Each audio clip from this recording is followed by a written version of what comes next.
Entrepreneurs and how you can feel confident even when you're starting small. So one of the biggest things that I run into when I'm giving therapy and coaching to entrepreneurs, small business owners, and to a degree even my 9 to 5ers, is that they have a lot of shame when they're starting small, when they're starting off, because they feel as though it's not good enough. And it starts to feed into this idea that they've already had that they're not good enough. So when they start to see that things are not starting off fast, things are small, they're not making the money, they're not getting the clientele that they would like, or they're not getting the responses from their Facebook ads, start to think, man, this is not going well, maybe I should quit. And the bad thing about quitting is that it confirms a thought that you may have already had, which is, again, I'm not good enough. So it's very important that we learn how to be confident even when we're starting small. And I want to start off by telling you a story about this restaurant that I go to here in South Florida. There's this place called I Crave. And if you're from Miami or South Florida, you know about this place. And if you don't, if you've never been, when you visit, make sure you stop at I Crave. So I Crave is this small restaurant. I mean, when I say small, they probably have maybe 12, 13 tables inside. And it's located not in the best part of Miami. You know, a lot of people when they hear Miami, they think South Beach. Well, this place is not located in South Beach. It's located right outside this place called Liberty City.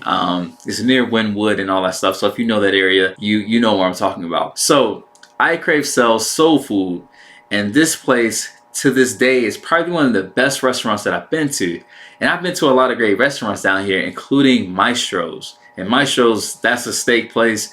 One person, if you're going to eat there, it may be about $120, $150 for one person. All right. So it's very expensive. But I Crave, okay? And I think it's right up there with Maestro's. I Crave, you can get in and out for maybe $20, maybe $25, you know, depending on what you get, if you get a dessert. And to this day, it's, again, one of the best restaurants here in South Florida. And I'm not just being biased when I say that. There have been a lot of celebrities that have come down to South Florida, and one of the first places they go to is I Crave. One of the most recent people was Jalen Ramsey, who just got traded to the Dolphins, and he's a cornerback in the NFL. He's one of the most recent people, but you have people like Chad Johnson, Bam Adebayo, Udonis Haslam. A lot of celebrities go to this place when they're hungry, when they're inviting friends over, or when there's new people to the city. Now, the thing about I Crave, as I mentioned, is small. It's located not in the best neighborhood, but the product that they sell is top notch. And I can even make an argument that the service is not even top tier like a Maestro's. At Maestro's, you know, you have, waiters that come check on you continuously. They actually put the food onto your plate, right? They do a lot for you. And even with all those bells and whistles, I Crave is still a very profitable business. It is a great business, and it is a staple here in South Florida, despite it being very, very small. Now, why am I saying all this? What does this say about you, about myself, about small business owners? Well, it says that if your product is good, people will find you. Don't worry about whether or not your business looks like the business on Instagram, Google, your friend's business, all that other stuff. Because you've been called to serve a certain group of people. And if you're able to serve them at a high level, those individuals will become your number one fans. And that's the thing about having fans. They can push and persuade your audience better than you can. Why is that? Well, because you're going to be biased. You're going to say that your business is the best business, your service is the best service. But when other people are singing your praises, it has more, let's say, value to it. And there's a great book by Robert Cialdini. It's called Influence. All right, he has a great book about influencing people and things like that. So great book, check it out. What I want to talk to you guys today about is all the things you can do if you're starting small, so that way you can still feel confident. And that's one of the first things that I want to mention. You want to focus on serving that one person. Okay, this is the first gem. I want you to focus on serving that one person as if they're going to be your number one fan and tell the rest of the world about your business. Let's say Instagram didn't exist. Let's say YouTube, Google. Let's say none of that stuff exists. And the only way people hear about your business is word of mouth. And think, if this is the one person that's going to tell thousands of people about how good your service was, your products were, how would you serve that person? How much would you invest in the products that you're giving them? I think that you would do a lot. And I want you to start to attack it just like that. Focus on your first customer. Give them what they need. Give them what they want. And that's something that I've heard a lot from Tony Robbins, Bishop T.D. Jakes, and even Russell Brunson. They have stories about when they started off, and these guys are if you don't know who these guys are, they're millionaires, okay? Tony Robbins, I think he's a billionaire. So Tony Robbins is a personal development like guru. Russell Brunson is real big in the marketing space, especially when it comes to sales funnels. And then TD Jakes, he is a bishop. He's a pastor in Dallas. All these guys are worth multi-millions and in some cases billions. These guys all have a similar story of when they started off preaching, giving their services, doing webinars, whatever it is, of advertising it, right? Broadcasting it, marketing, advertising it, and having 10 or less people show up to their first event. Now, all of them said the same thing, that they've told all those 10 people, hey, come to the front. There's not that many of us. And what did they do? They spoke and fed into those people as if there was 1,000 people in the room. And that's what I want you to focus on. Sometimes we can get so caught up in the outcomes, whether I made $1 million, whether I had 100 people sign up, whether I had 1,000 people open my email, right? Those outcomes, as much as we like to think that we can control them, we can't. We can only influence them. If you study for a test, that doesn't mean that you're going to get an A. If you study 3 weeks for a test, it doesn't guarantee you're going to pass, right? But we can influence those outcomes. And what we want to do is we're going to focus on that piece. Focus on what we can control. Now, I want you to do that. This is a game about consistency, okay? And sometimes people hate that word, but it's so true. You have to do something that the rest of your competition is not doing.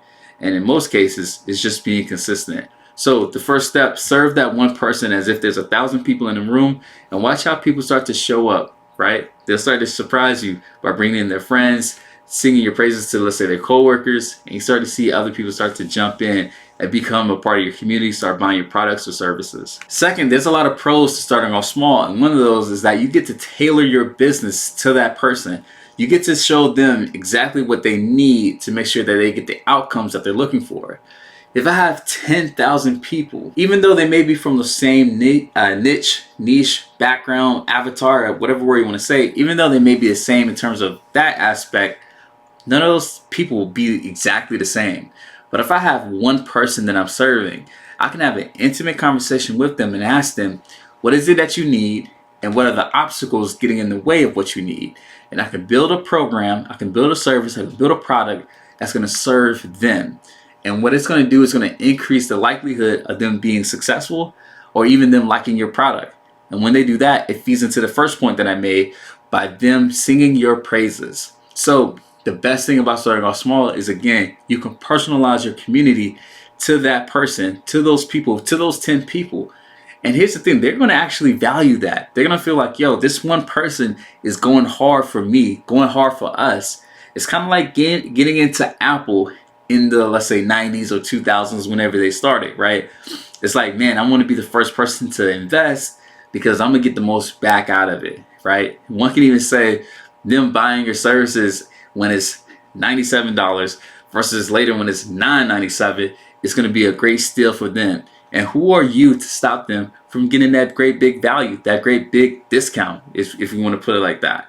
So again, serve them as if there's 1,000 people in the room. And then second, you can actually personalize your product or services to fit that one person. The third point that I want to make is that you want to reflect on your why when you're starting off small. Again, as I said in another podcast episode, the process, the journey, that is where you're going to spend the majority of your time. You're not going to spend the most of your time in the goal accomplishment phase or in the destination phase, right? Because once you get there, you're there, and that part is done. The process, that's something that you're going to spend all day, all night working towards. Again, I made the example in a previous podcast episode. When I'm driving to South Carolina from Miami, that drive can take 10 or 11 hours, right? The time that it takes for me to arrive, like when I'm there in an instant, right? Like the arrival point, the arrival stage, that lasts an instant, right? When I'm there, I'm there. But it takes me 10 hours. It takes me 11 hours to get there. And that's to show like the process is something that, again, you're going to spend most of your time there. So you have to fall in love with the process. And that's something that you may have heard, and it's true. And that's why you have to find something that you value. You have to do something that has a great big why on the end of it. So when starting out small, ask yourself, why am I doing this? Who am I meant to serve? And I've heard a lot of famous entrepreneurs say this: the people that you're called to serve, sometimes it's you from 3 years ago, All right. So if you from 3 years ago, it's not enough to make you want to get up and serve your people, give them your products and services, then maybe you're doing the wrong thing. Okay. So reflect on your why. That's number 3. All right. Number 4, and this one is something that I alluded to earlier, but remember that growth takes time. You have to have the mindset of a gardener. And that's something that I love that Trent Shelton said one day at a conference. When you plant a seed and you're watering it, you're not going to see any growth, any results for weeks, maybe even months. And that's the thing about entrepreneurs and the people that are successful at it and those who unfortunately aren't. They know that when they're working, they may not see it working, right? See the results, but it doesn't mean that it's not working. And I want you guys to know that. I want you guys to be able to invest in something and see it all the way through. When you do that, you start to develop a new identity. It's the identity of someone that's a finisher, someone that's a completer. If you quit every time you start something and you don't see progress, that's going to stay with you. It's going to build into this mindset of being a quitter, having a fixed mindset, and all these other things.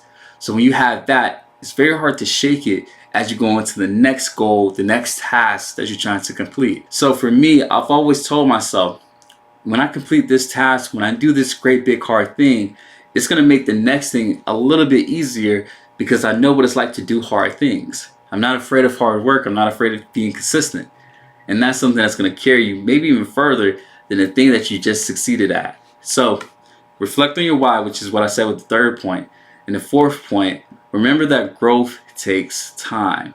So that is why finding something that you're passionate about is so important, because I have to have you invested, engaged, have some type of passion for what it is that you're doing. Okay. And the 5th point, the last point that I want to make, is that starting small doesn't mean that you're failing. What it means is that you're trying. And for a lot of people, they don't even want to try. They're afraid of being seen as small, being seen as not good enough. And that fear is so big that they would rather not start to begin with. So I want you to know that when you're starting small specifically, it is a great sign that you're changing yourself. You're changing your identity. You're trying something new. And it takes a lot of courage to do that. There's this thing called sunk cost bias. I want to say, I think I'm saying that correctly. And basically what it means, there's another metaphor that you've heard where people say the devil that you know is better than the devil that you don't know. And what that means is that a lot of times people will stick with something that's not working simply because it feels good or is comfortable. And again, even if it's not working, right? So sometimes people will just say, hey, like my tail light's been busted. There's no need to fix it. I'm just going to drive like that. Well, think about how people are living, right? If they're doing things like that, if they're carrying their businesses, their life, whatever it is, in that type of mindset, right? Just sticking with things just because it takes too much energy. It takes too much time to change it. It takes too much money. It takes too much resources, right, to change. That's where we start to fall into things called the law of least effort. I believe I'm saying that correctly, where people are just going to choose the path that doesn't take a lot of work. And sometimes that means staying the same, even if it's not serving you. So again, starting small is a great sign of courage and confidence. And it's a sign that you are trying. And that will put you a lot further than a lot of people that honestly may not even be in your league. So don't forget, starting small is not something that you should be afraid of or something that you should almost like see as a failure, if you will. There's a great Bible verse. It is, man, I may have to come back and put it in the comments. But I'm gonna tell you what the Bible says. It says, do not be ashamed of starting small, because the Lord rejoices all the work. And even to that degree, I may be saying it incorrectly.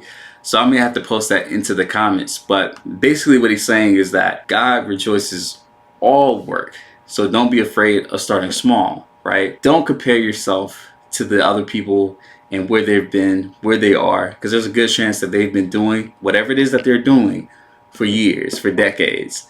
And if you're just starting, you may not find yourself in that same category yet, right? Yet. So give yourself grace, allow yourself to be human, and follow those 5 steps that I've given, and it'll allow you to be confident even when you're starting small as an entrepreneur. So guys, take care. Don't forget to like, comment, and subscribe on this podcast, and I'll see you later.